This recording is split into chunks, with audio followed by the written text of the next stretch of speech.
have a couple of guests with us tonight, and they're going to be talking about development. They are doing a development project, and they're going to talk about that development project, how you go through that process, and I think it'll be a learning experience for us all. So Steve and his brother Michael. So come on up, and it's yours. I really think it's a good thing that he's assigning this to you guys. I was actually his student 6 years ago, and I did the same assignment in Cal State LA. I'm an alum of Fullerton, but I did a graduate certificate in real estate with him, and he taught me this same class. And I did a project, and a little update on that actually. I didn't buy that property that I said I was going to buy, but I'm buying another one just like it, and I'm actually in escrow for it right now. All right. So it's about a year late than I anticipated, but I actually am doing it. So to that point, what you write now, it's very powerful to have things written down, because in my experience, when I write something down, a goal, a plan, a vision, I believe it always happens. It always happens. It finds a way of happening because it's written down, because you get to go back and look at it. So with this project that you're going to do, be very intentional about it. And really think it out. Don't just do it just so you can submit it and get the grade and, forget about this assignment. I'm just going to get my grade and, it's just another subject here. Take it seriously and really think about the future. And look back at it several times, because I actually still have it and I didn't even know you're going to assign this. I'm just sitting here, I was like, oh my God, I did this 6 years ago. So, yeah, I talked about wanting to do the business I'm in, and I was at the time a real estate agent. I'm now a real estate broker, and I talked about I'm going to start a brokerage. I'm going to bring income in. I'm going to buy some real estate. My family, we have a background in convenience stores, so I'm going to buy some convenience stores for myself. I'm going to operate them. I'm going to do developments. I have this land I bought. I'm going to buy these lands, and this is how I'm going to go about it, and this is how I'm going to raise the money. I'm going to raise money through seller financing some ways, vice versa. I listed all the stuff, and you had nothing bad to say about it. I still remember that. It was a good one. I remember that. But I really worked hard on it. I really was intentional about it. And that's what I want you guys to do. Don't just do it to have a grade and move on. Be intentional about it. Well, good evening, everybody. Today we're going to be talking about real estate development, as your professor stated, and we're going to introduce ourselves just quickly. So we're our guest speakers, but he's our guest here today. I'm not the guest because this is home for me. I graduated from Cal State Fullerton 6 years ago. We're all Titans here except for him. Even your professor graduated from here. So he's the guest, not me. I'm no guest. And I'm still around. I serve on the board of the real estate program, and your professor is the director. So this is home, and you'll make this home, and you'll find ways of You'll work with each other one day. You'll cross paths one day. So this will be home for the rest of your life. So while you're here, network, take advantage. I'm a past president of the REA. I'm sure you guys have heard about it several times from here's the president. He's actually wearing the shirt, and your professor. And some of you might have thought, maybe I'll consider it, or I'm going to give you a selling point about it, and we'll get started. And I have nothing to gain about this because I'm not the president anymore. So I'm just telling you my experience so that you guys can take advantage of this. But you guys, some of you want to work in real estate. Some of you this is one of the classes you decided to take, but you're a finance major. I don't know what all your paths look like. I did accounting. I thought I was going to be a CPA. I'm eligible to be a CPA. I got to take the exam. I'm a CPA. But I had my real estate license. I viewed that as a side gig. Just sell some homes, make some money, and invest that money. But real estate is all of what I do now. So what made me decide that? When I became the REA president, when I networked with people, when guest speakers came in, and when you come and you listen to their talks, you might have a thought like, oh, I'm dead set that I'm going to do X, right? But when you hear someone say something, you might think, oh, this is similar to what I'm thinking, but I actually kind of like what they're talking about a little more. And you get another idea.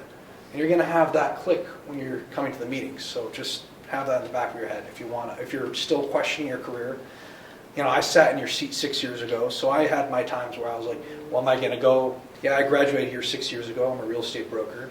My office is about 6 minutes away. I strategically chose that location so I could be near this campus. Okay, I do a lot of work around here. And I just got my law degree, so I'm going to be doing taking the bar very soon, and I'm going to do real estate law as another part of my business. And your professor talked about building wealth, right? So one of the biggest indicators of building wealth is your income and what you do with your income. Your income is the seed.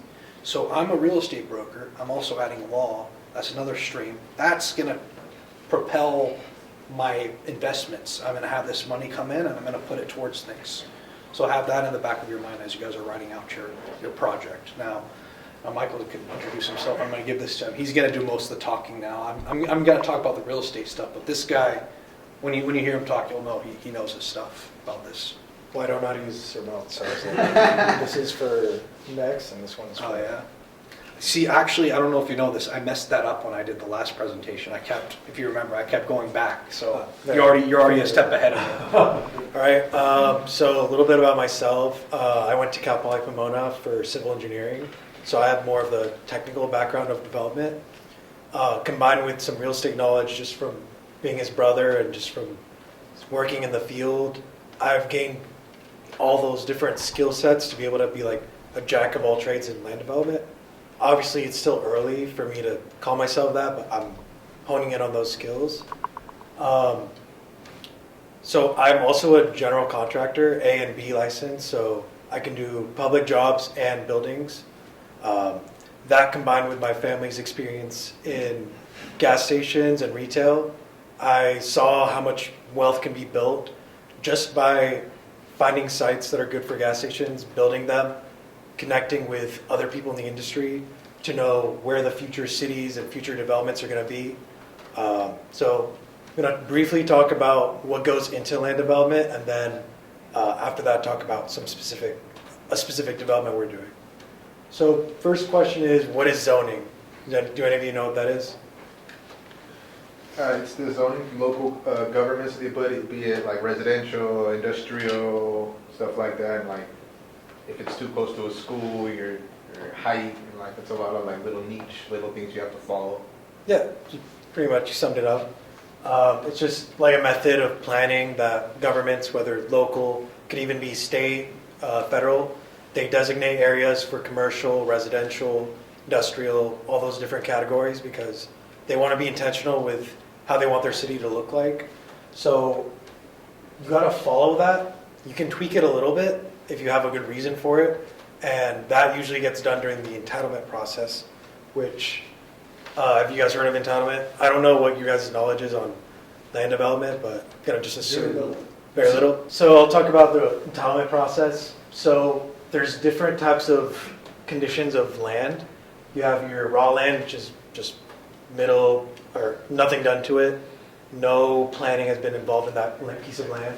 Then you have entitled, which means that you've been granted the ability to build a certain development on it.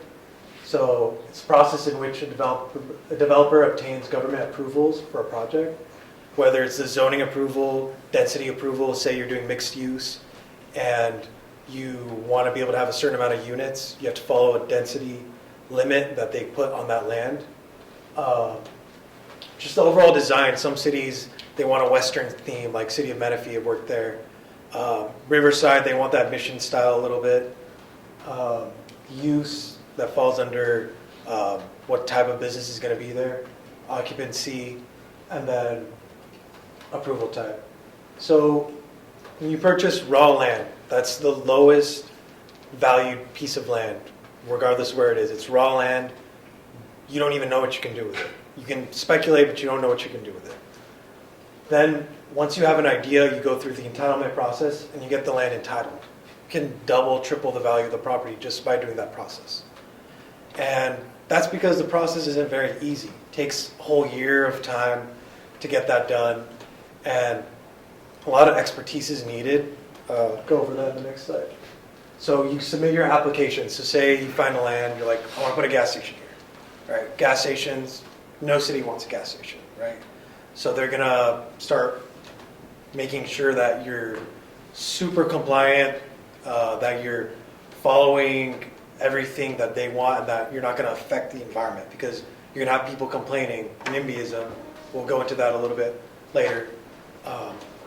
But once you submit your application, you usually start with, or I have the map here a little bit. You start with like a conceptual idea. You don't spend too much time or money on it. Conceptual idea, you submit it to the city, county, or whatever the jurisdiction may be. You get their comments on it. So they'll tell you they don't like certain things about it, or that if you want to do this, you have to apply for these things, submit certain documents. And a lot of times, especially with a use like gas stations or industrial uses, those are less favored and they cause a lot of environmental effects. So you got to go through a CEQA process, and that's a slippery slope a little bit. Through CEQA, I'm going to talk about it in the future slides, but you're just making sure that you're not impacting the environment, and that if you are, that you're going to mitigate it somehow. So talk about the DRC, which is submitting your preliminary plan. After that, you submit your full package application, and then you have to sit in front of a planning commission.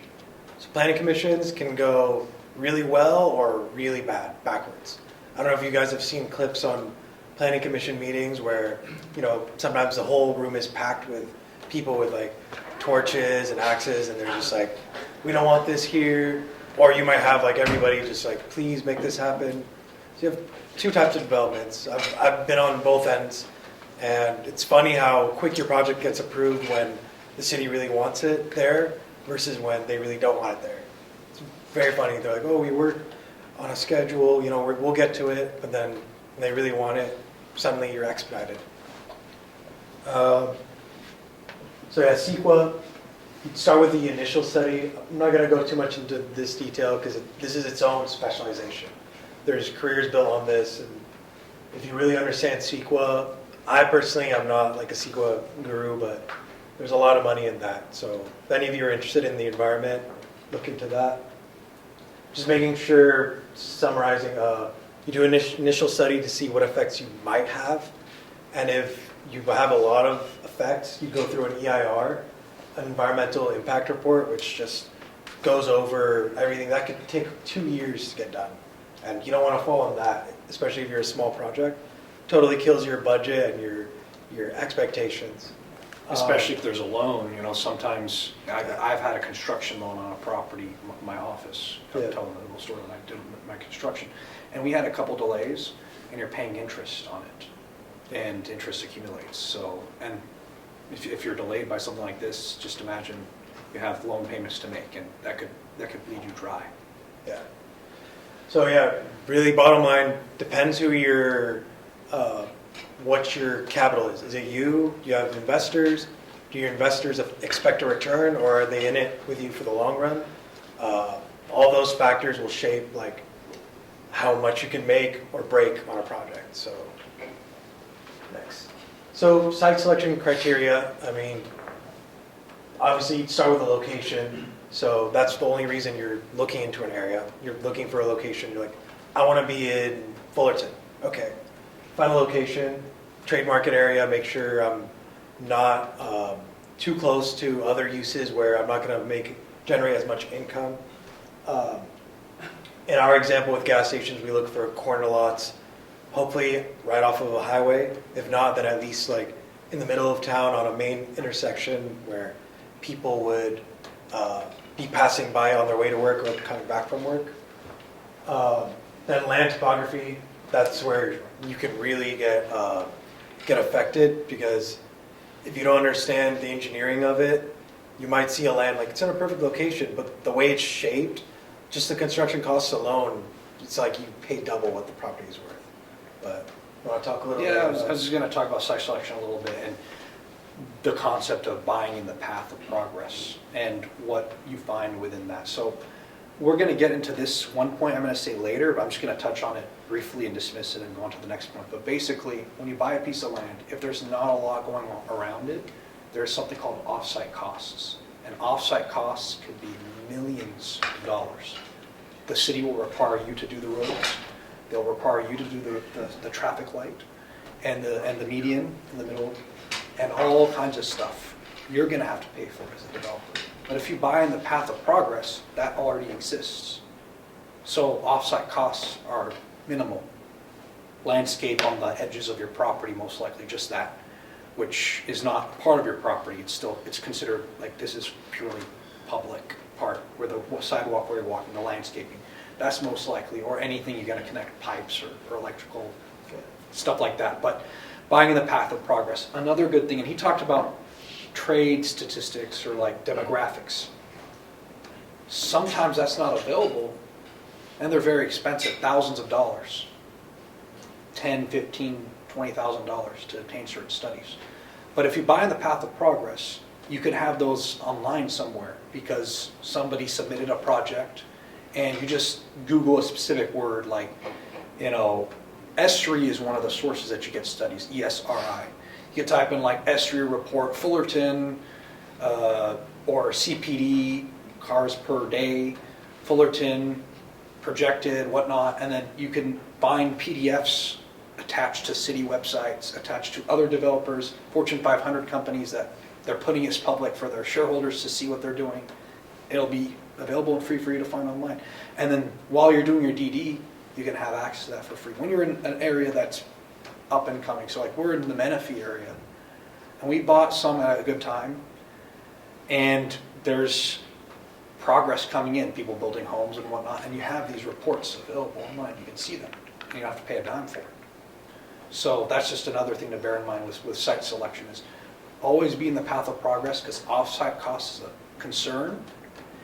And also you have no resources versus if you're the guy who comes in and you're new, and especially if you're starting off or if you're like our size, it's gonna be hell. Put you out of business. Yeah. Oh yeah, so infrastructure and utilities, it's a key, like you mentioned. It's okay if you don't have it, just make sure you're paying the right price for that land, given that you're gonna have to put in the infrastructure and utilities. So in that case, maybe it's a really hot piece of land, but there's so much work you have to do that if it's worth $2 million entitled, then with all the utility improvements and everything, you're gonna wanna buy it at a much lower price. And they'll price it accordingly because they know what it takes. But the good thing also is when you have an owner or a seller that has no idea about their market area and they just want to cash out, you want to reach out to those people, call them, see if you can get the land. You know what the value is because you know the area, they don't. Talk about that next few slides. But you got to be careful with that if you have a real estate license. You know the rule with that, you have to disclose I anticipate to make this much money and Yeah, that's what he has to. So I'm a real estate broker, so I'm not a part of that. I'll be an investor in it. That's how I do things. Yeah, so setting the criteria, this is a criteria for gas stations that we typically use. Corner lot, I briefly talked about this before. Utilities, I want to build it ASAP. I don't want to speculate on land. I want to buy it and build it immediately, especially with regulations coming out. We don't know if gas stations are going to be allowed soon, so we want to get them out ASAP. Lot size, 2 to 3.5 acres. So that might seem like a lot, but what we've noticed is the bigger convenience store sizes are the ones that last, the ones that generate the most money because you're getting your money inside of the store. Not to talk about that business, focusing on real estate, but that's why we set the criteria to that. Roles, you briefly put this. You want to talk about that? I'll just talk about the real estate broker side, and then I'm gonna touch up on a theme a little bit, and for you guys to bear in mind, because you guys, you do intend to work in real estate, so every industry out there, finance, real estate, marketing, whatever, they'll always say, oh yeah, our industry, it's just so small, everybody knows each other, your reputation matters. And that's true, and that's true in every industry I've seen. But our industry is even more unique than that. Not only is it small, but it's collaborative. So you really have to be careful with your reputation and how you interact with people from the very beginning because you need each other. You compete with each other, yes, but you do need each other. Like, Michael, how many times have you called up brokers and asked them for cap rates or asked them for, what listings they have and what they see in their area? And they'll spend even hours on the phone with you for free. Like, and I mean, they're not gonna charge on this, but just the point is, they're not making any money off of you, but they're talking to you. Yeah. Many All the time. I mean, I've been on the phone for hours with some brokers, and they know I'm not going to use them for anything right now. They know that even what they're helping me with, that I already have a broker lined up, my brother. It's just because they know one day I'm going to come around and help them on something. And it's just a small industry, especially on downtimes when the market's down.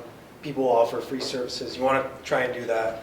Look into, oh, the market's bad now, but let me maybe hone in on some relationships so that when the market's back up, we'll be good with them. Because land development, a lot of it's word of mouth and a lot of it's relationships and sharing knowledge. It's not just like, I have a skill set and I'm good at this. Well, what does that mean if this guy has knowledge and he knows something that I don't, but I have more skills than him?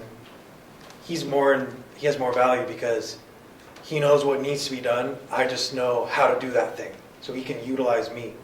So it's good to share knowledge and to keep it up these relationships. And also because you might be in a transaction with them one day. And if I'm writing an offer to you one day and then, last year I was like, yeah, I treated you like crap. You're always going to, oh, that broker, that guy. You're just going to remember that. I've seen it happen to people before. So that's why you got to always remember that this is a collaborative industry. And people forget that it is, too. No, you're submitting offers to each other. You're working together. So always remember that not only is it small, it's collaborative. And, for example, and he talked about the skill sets and whatnot, and I touched on reputation. That guy we had a meeting with in San Clemente area, remember when he said to us, he showed us all the land he owned. This guy owns like so much land surrounding our lands. Like he basically owns the area almost. And I remember him saying, people know I don't mess around. That's why when a land's available, they'll even call me before they list it.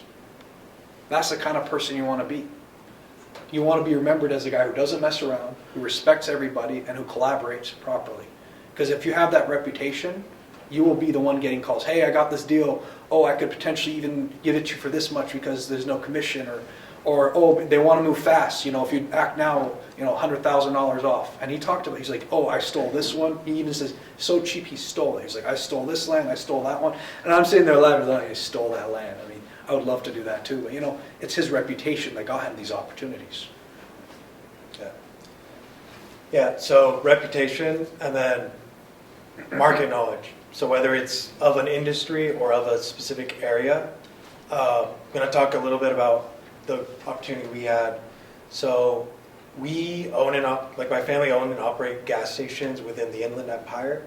And I don't know if you guys know Menifee area. It's like before Temecula, sandwiched between like Paris and Temecula on the 215. I was very familiar with that market because growing up, we would always go to the stores and we see what's happening. We connect with other business owners in the area. So I know the roads and everything in the back of my head. So with that, I'll tell them about Chicago Title. yeah.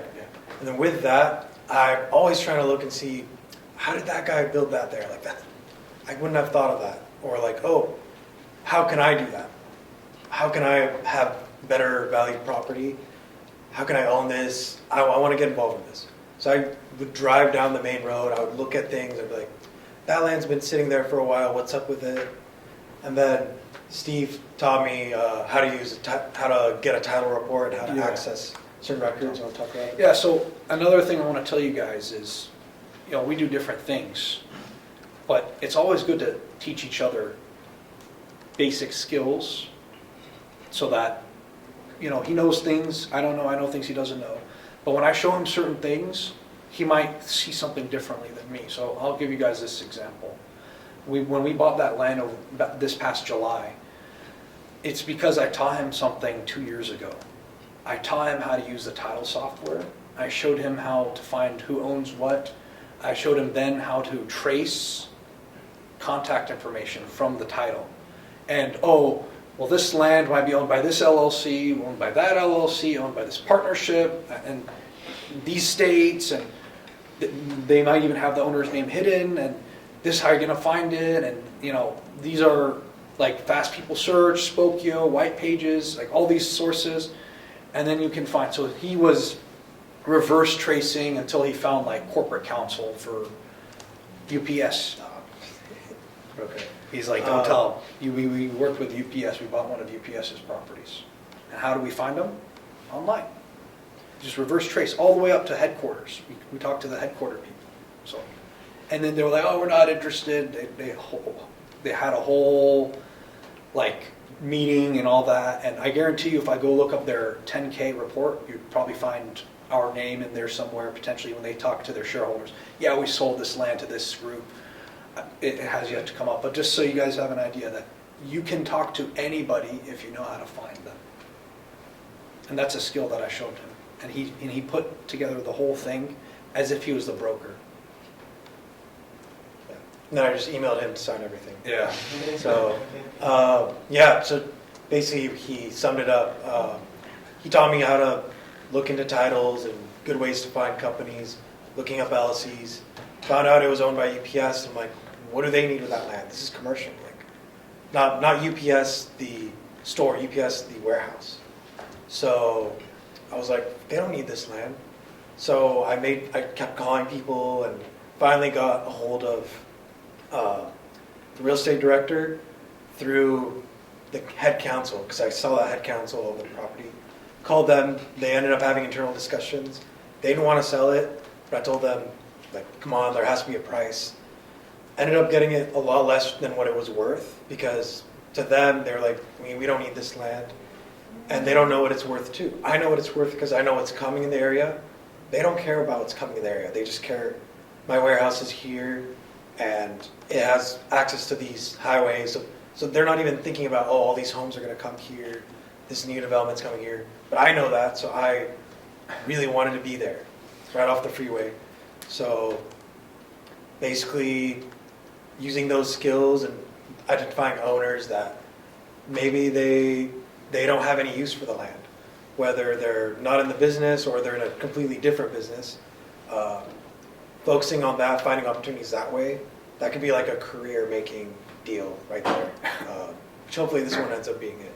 I think so. And another thing, we ended up buying more land during the middle. We'll talk about the interesting thing. Something came up in the transaction that like probably would happen once in 100 years. Like so random. Like you learn every day. Just this interesting industry.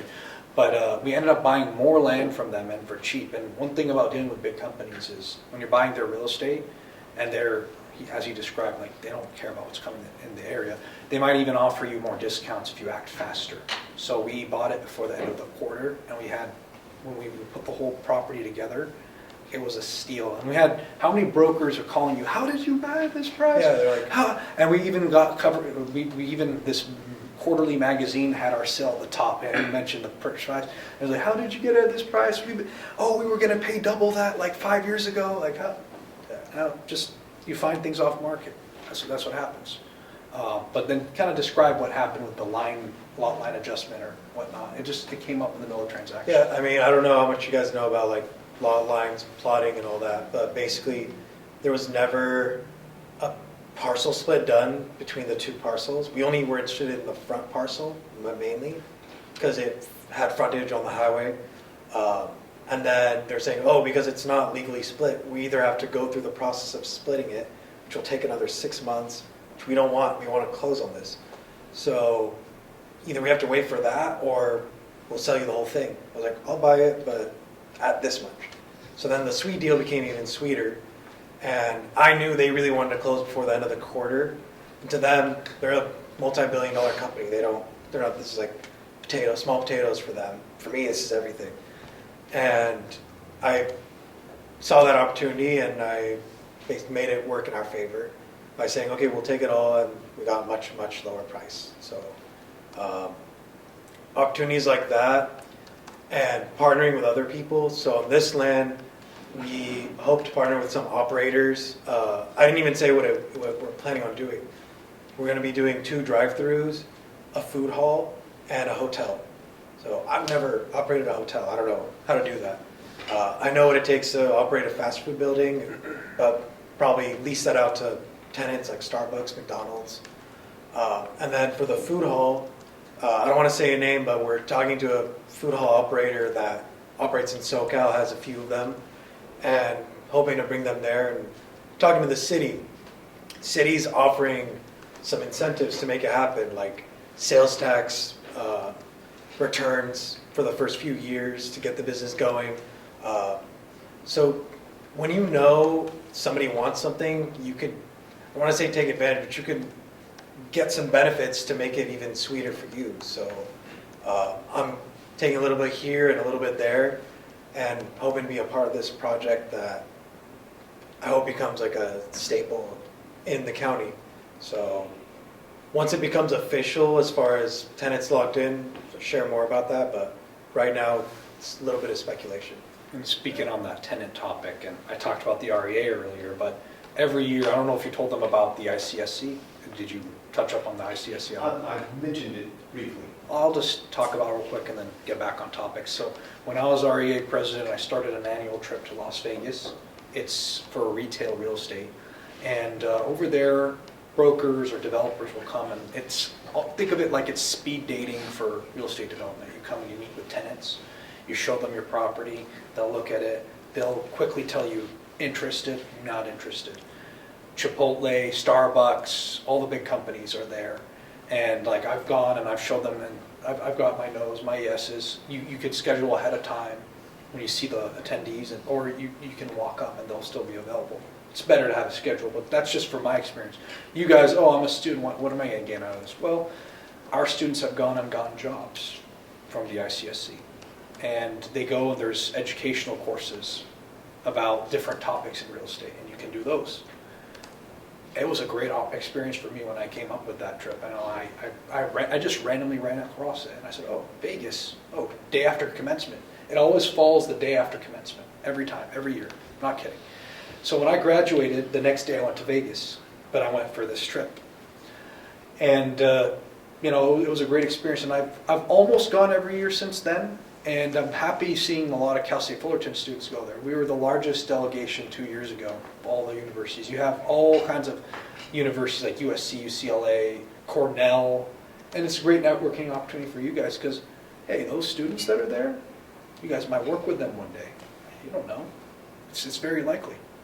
And we did our first case competition there where you can win some scholarship money. Soon, your president and I are going to talk about forming a team. But, last year we did our first one. We won 3rd place. Students got $2,000. I was supposed to be on it, but I got hit by a car. Yeah, I know. That was so sad. Yeah, I was excited for you, but, you missed it. We would have took it.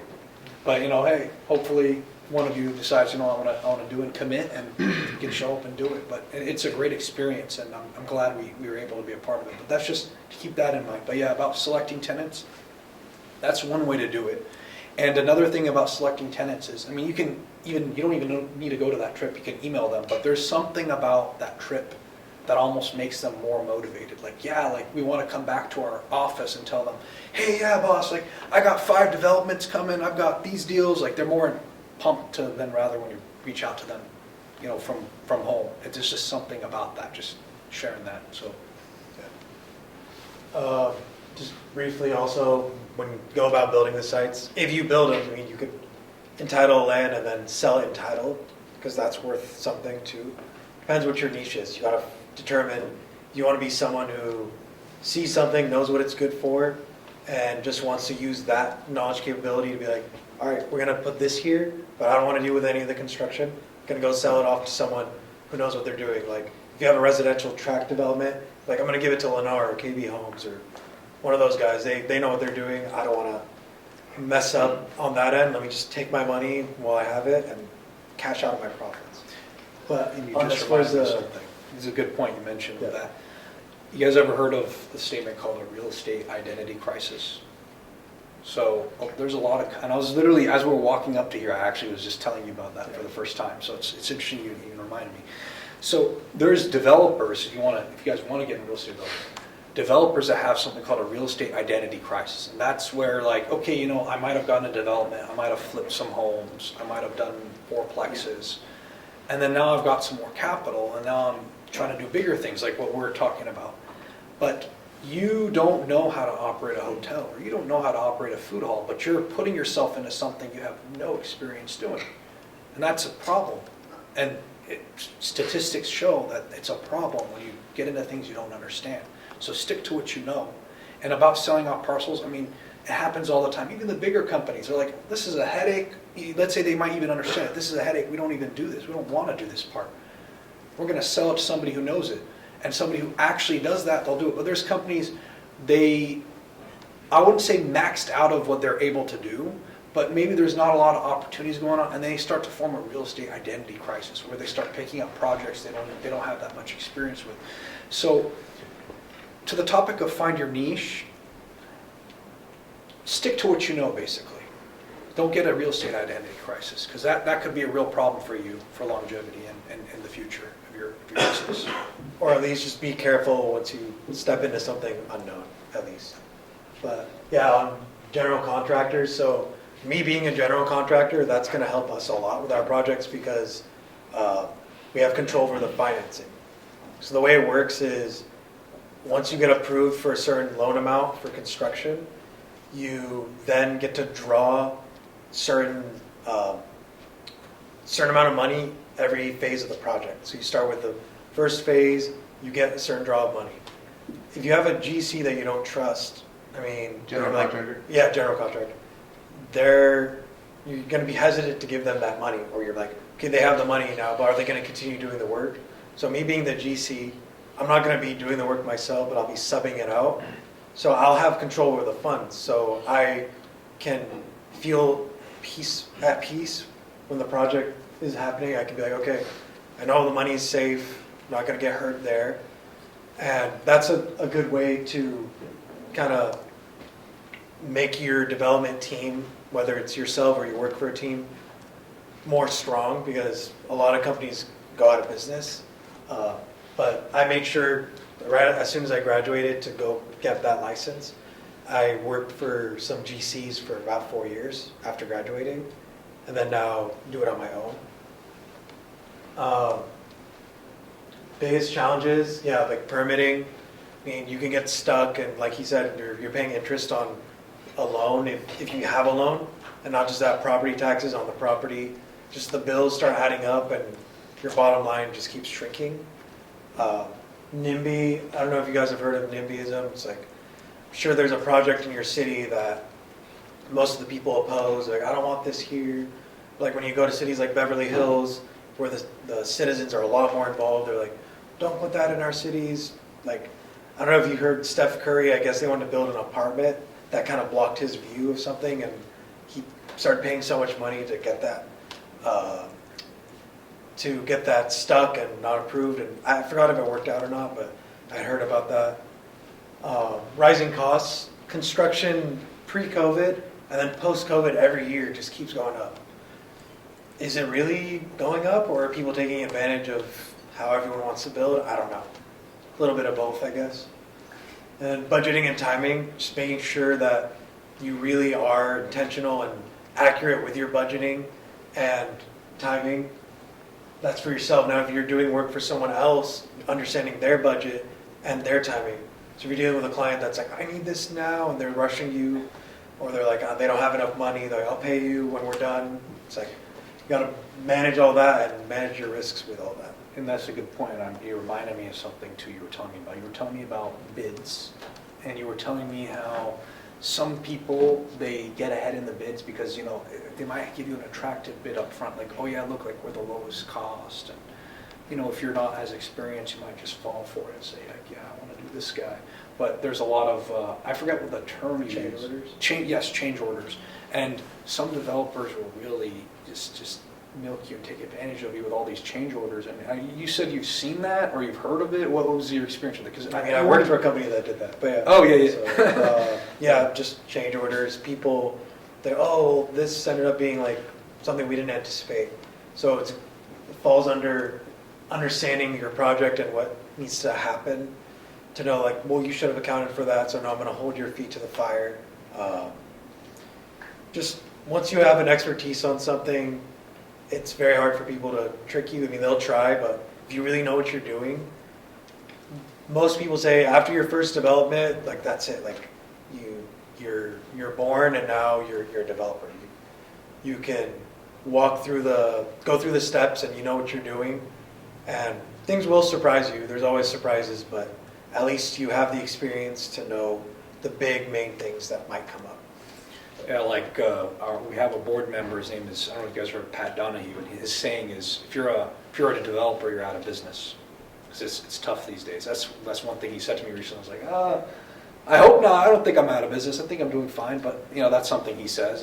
And it is pretty cutthroat and tough. But I mean, as he was saying, the budgeting, understanding that, and having expertise in an area, you'll be fine. But you gotta get your foot into something, and not develop a real estate identity crisis. That's important. Yeah. So really, like the main areas that you could focus on. So you're in real estate, okay, take that, and then I'll add, maybe I want to get into construction. Okay, construction's one field. Or maybe I want to double down on finance. I'm going to be the finance analyst. I'm going to bring in potential partners. I'm going to do underwriting. I'm going to evaluate the site, making sure this is going to pan out. Or maybe you're in the environmental side. You're going to be able to help with those costs, because those get very costly. Like the entitlement process, the design costs, they're a lot. They could break you. So maybe you help on that side, or maybe you just know a little bit about everything and you just manage all of it. Just depends on your scale and your knowledge, what you want to focus on. But there's a lot that can be done in land development. So, any questions? You guys said you work on a lot of gas stations. Who do you, I don't want to say who, but you guys lease those out, right? You don't like buy the petrol yourself and like operate them solely as your own? No, we operate them. Oh, wow. Well, we're not like going in there and working in them. I mean, check on them, but we operate them. Like yeah, it's not like you just lease them out to like 76 or no. Something like that. It's pretty cool. Yeah. Earlier you said you were getting your law degree. Oh, that was me. Yeah, I got it actually. I already have it. JD, I have it. What law school did you go to? I went to Capital Law School in Ohio. I actually went out of state for 3 years, and I was flying back and forth running the business. But yeah, and another thing, if anybody considers going to law school or anything, don't limit yourself to home. Think out of state. And I think the biggest blessing was that I went out of state, because there's a lot of distractions here with the business and everything. I had the excuse of, well, I'm studying. Nobody was able to come to my face and give me things to do. So, but being out of state, first of all, they want people from out of state, so that gives you a little bit of an advantage in the application. The other thing is, well, for me, Ohio versus California costs for everything was way cheaper. So I took advantage of that too. But yeah, be open to that. Are you thinking of applying? Yeah, I'm applying for the fall 26 cycle. Oh yeah? Well, good luck on that. Just take that LSAT. Have you taken the LSAT? No, but I'm studying for it. What course? I have a tutor. Which one? Oh, tutor? Tutors are good. I did Test Masters. That's the one I did. Their course is literally up in Brea, and they do it in the, what's that hotel by Brea Mall? You know where I'm talking about? There's a hotel right there. Embassy Suites, yes. They do it there. And, that helped me, and I did my LSAT, applied, got in within a month, and so let's go to Ohio, why not? And stick to it, and when you commit right now, commit. Because what happened with me is I always wanted to do this, law school. And then I graduated and I really got into real estate, and I said, I don't need it, I'm doing fine. And then COVID hit. And not that I was not doing fine during COVID, but I said, hey, I can do things remotely, various things, whether it's my business or my school. And there was some time I spent on Zoom University, basically. And then there was time where I had to be in person. So when you commit to something, commit to it, and you'll end up getting what you want. And I'm so glad that I ended up doing it. But honestly, I look back, COVID is the only reason why I did it. It gave me the thought to do it. But you're studying, you're applying. If you don't get in this round, keep trying, keep going. I've heard of people trying 3 rounds. But really stick to it, do the work, don't give up, and you'll get that JD. It's a lot of work. I'm telling you, it's a lot of work, but it's worth it. And the knowledge I have right now, I'm not scared of a lot of things anymore. I used to think, oh, if I'm gonna do this, I need to talk to this attorney. Like, I have like, oh, well, I know what I'm facing and I understand the law and how it works and I can research like an attorney almost. I'm not an attorney yet, but I will be soon. And it's helping me with my business, you know? No problem. So for like being in gas stations and everything, I kind of have an idea, but just questioning like, when you buy the corner lot, saying for whatever gas station you choose, say for example Shell, what's, like I always go like wherever, middle of nowhere, there's gonna be two gas stations right next to each other. What's the reasoning for that, having those two gas stations, if you're not like the same owner? Meaning like, are you guys most likely going to be the same owner for those two plots of land, two different gas stations? I wish, Yeah, but you wish, right? no, I mean, you know, this is a hot market. It can take two gas stations to do really well there. So what's the incentive of that? Like, why have two gas stations right next to each other? Well, I don't want this guy to only make money. I want to also make money, so I'm gonna come Competitive in. advantage, like. Yeah. Or if you own both, which there are a lot of cases like that, you own both. You bring in an Arco and you bring in a Shell. You bring in 76, like all these different brands. So it's just about like, oh, there's already a burger spot here, so I can't put another burger spot. Put McDonald's and Jack in the Box, In-N-Out. They can all be in the same area. This customer is that customer, and vice versa. So, Your operation seems very vertically integrated. Is that common? Where like you're handling everything from like raw land up until leasing you do out. the law stuff? Yeah, exactly. Is that Ideally, common? you find a team or within your family or friends or whatever. I don't know, I've heard issues with working with family. Let's see what happens. But yeah, Well, remember, I got a law degree, so be careful. so you come up with a team where they have skills that you don't and vice versa. So you're able to lean on each other, and that's what everybody can hope for, I guess. I have a question like about gas station specific. Out of all the businesses, I usually think laundromat, but it's definitely geared towards gas stations that I definitely want to own one day. My question is, like I've gone online and seen them for sale, they're obviously like a couple $1 million, whatever. But in my head, why would they be leaving a profitable business? Like, my question is, are gas stations for sale usually they're not going in the right direction, or is it as simple as someone's tired of owning it and you're better off building your own, or is it possible to buy it out with somebody else and still All the above. Like, there's so many, like, me and him, we could be owning a gas station, and then now we're fighting. Now we don't want to work with each other, and now I'm not big enough to buy him out, and he's not big enough to buy me out, so we have to put it in the market.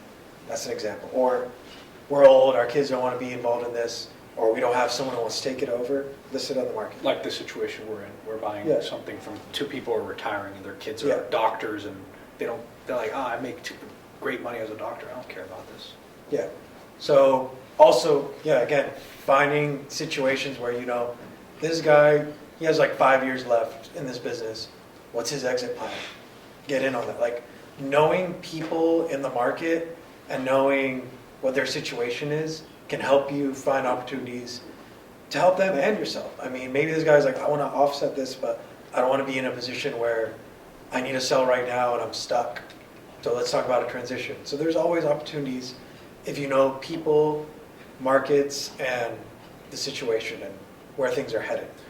And he has a good point on that. And I watched a video the other day talking about the transition of wealth coming very soon between older folks and our generation, like people in their 50s and their 60s who are like, I've been in real estate for a long time, I want to get out of this, I want to sell it. And some of them don't have family members that want to run it. So when I talked about giving them the skill of searching, reverse tracing and whatnot, and finding who really owns it, negotiating, that's a skill that I also advise all of you to start developing from now, because in the next, let's say, 10 years, 15 years, those people are going to want to sell their businesses. And if you get ahead of the game and you can make offers that are good for you and for them, you know, they'll take it because, like, hey, I don't want to run this anymore. I want the money, I'm going to retire with it. So that's another thing to think of. A lot of people aren't thinking of that. You know, if you look at the demographics of this country, our generation, we have that wealth building opportunities we're next in line. So when you're next in line, you got to get in line, or you're not going to be there. I have a question for you, Michael. You're an engineer major. How did you fall into the real estate market? I know it's similar because the construction aspect and the engineering classes you took is a lot towards like civil, I assume, or industrial. Engineering you went to school for? Yeah, I mean, I was always like good at math, so I figured let me go the engineering route. At first I was actually going to go med school, but I was like, I don't want to be in school for that long. So I went engineering. Now I'm actually, I forgot to mention, doing a master's in urban planning. So that was a good question. How did I get into this? I mean, I saw the money was in not just the skill of like drawings and all that. I don't want to do any drawings. I want to own real estate and develop it with my knowledge of engineering that can tell me, okay, this is going to cost more because of the work that it entails.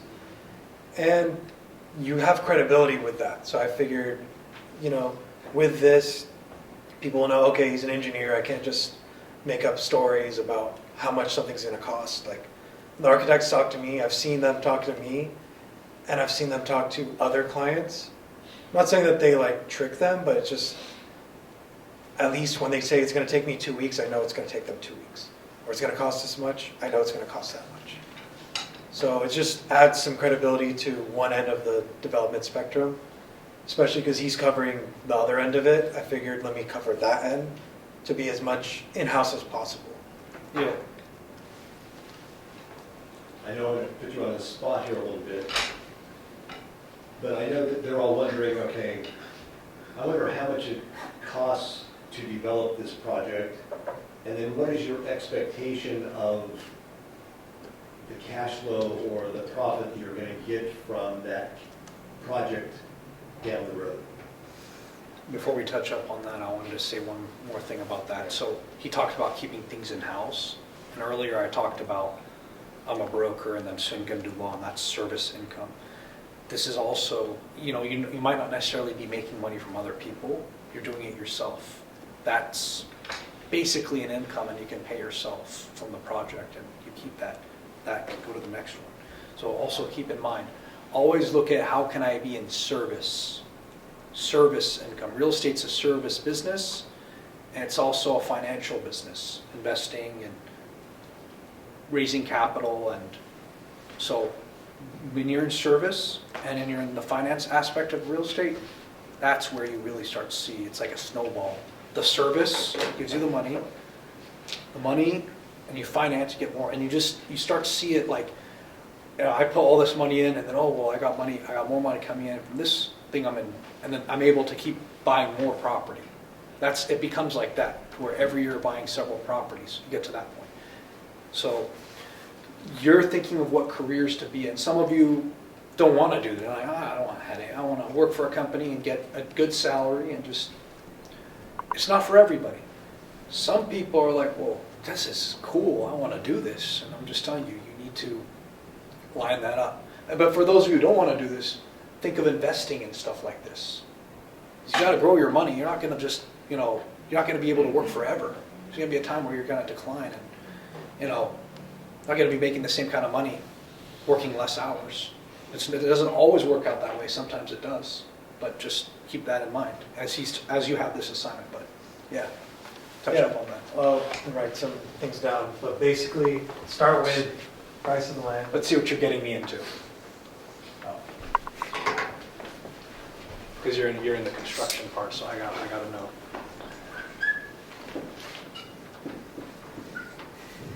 So if the land, let's say we're looking at 1 million. I'm just going to use like rough numbers. Okay, 1 million for a land that would be good enough for a gas station with a big store and maybe some sort of like drive-through aspect to it with a car wash. So 1 million. Then for the design costs and permitting fees, you're looking at 300. So at this point and stage of the development, you can sell off the land after you reach here. So I spent 1.3, let's say, plus interest and everything. I could sell this entitled for 3 million. So just right here, I made $1 million plus. This is a business a lot of people do. sell entitled lands. But if you want to take this and you're like, I'm also a good operator, so maybe I don't want to sell this to McDonald's. Maybe I'm going to make Mike and Steve's burger, right? I'm going to come up with my own brand, so I'm going to build it myself. So construction costs on something like that, gas station, $3 million. And you do not have to pay this all up front. You'd get a loan for this, and you'd have a balloon payment. Basically, you'd be paying the interest on this up front, and you would just keep drawing on this. And once this is all said and done, you would do a bridge loan where you're getting a loan on what the value of the property is. So a lot of banks will look at, okay, this operator, if you have the relationship with the banks, they're like, this operator is saying he can make this much on it. I know him, he can make this much on it. So building relationships with bankers is a key thing too. So if I spent 1.3, 4.3, and I have a gas station opened up, I think that I could sell it for $6 million. But also in the appraisal process, they do make some adjustments, but he's right about the whole process of they'll take more risk depending on the bank's appetite. But yeah, there is like a part, and the percentages range from, what they'll do is they'll get like a gross profit number, and they'll apply a percentage between like 53 to like 65-ish%, depending on risk. And I'll say, okay, gross profit on this gas station is 2 million, 3 million before all expenses and whatnot. And they'll just times it by that, and they'll just say, okay, this is what we're gonna use. And then there's a GPM, gross profit multiplier, like a GRM for apartments, gross rent, or shopping center, gross rent multiplier. And they'll multiply it based off of other sales in the area. That's how they derive a value of a gas station. They'll say, okay, well, after we've adjusted this number, because the business doesn't exist. They still do these adjustments when businesses exist, just to, there's different methods of valuation. But they'll take that, they'll do that number, the multiplier. They'll say, okay, we think this gas station is worth $5.5 million, $6 million, $7 million. Gas stations are worth in that ballpark. Some gas stations are worth $10 million. It depends on the size and what they're doing, and if they have different tenants within it, or if they have kiosks and other forms of. But gas stations usually between $5.5 and $7 million a pop is what they go for. In bigger areas, in smaller areas like up north, you're $1.5, $2 million. But down here, especially Orange County, you're closer to the $7 million per gas station. This is a Riverside County example. Orange County, good luck finding a plot of land to build a gas station on. I mean, they're all taken. Yeah. But yeah, so this example here, I've spent 4.3. I can make close to 2 million on this. And this isn't even mentioning the incentive money that a fuel brand will give you, depending on how valuable they think that market is. So a lot of times you can also lean on them and be like, hey, I see this land in this area. Do you think it'll do good? And they'll tell you, yeah, it'll be good. And we know you're a good operator, so we'll use you. This is a gas station example. I mean, I don't know if any of you end up wanting to go operate one on your own, but at least understanding the criteria, you could maybe get to this level. You do this and sell off entitled if you don't want to get in owning it yourself. But just this wealth here is... If I owned a $6 million gas station, what kind of revenue would that generate, or what kind of income would it generate for me as an owner if I didn't want to actually sit in the gas station? Probably between $200,000 and $400,000. It really depends. I've seen some gas stations make $500,000 a year after everything. It really depends on you, your operation, your strategy. The money's made in the store. The gas is like a marketing.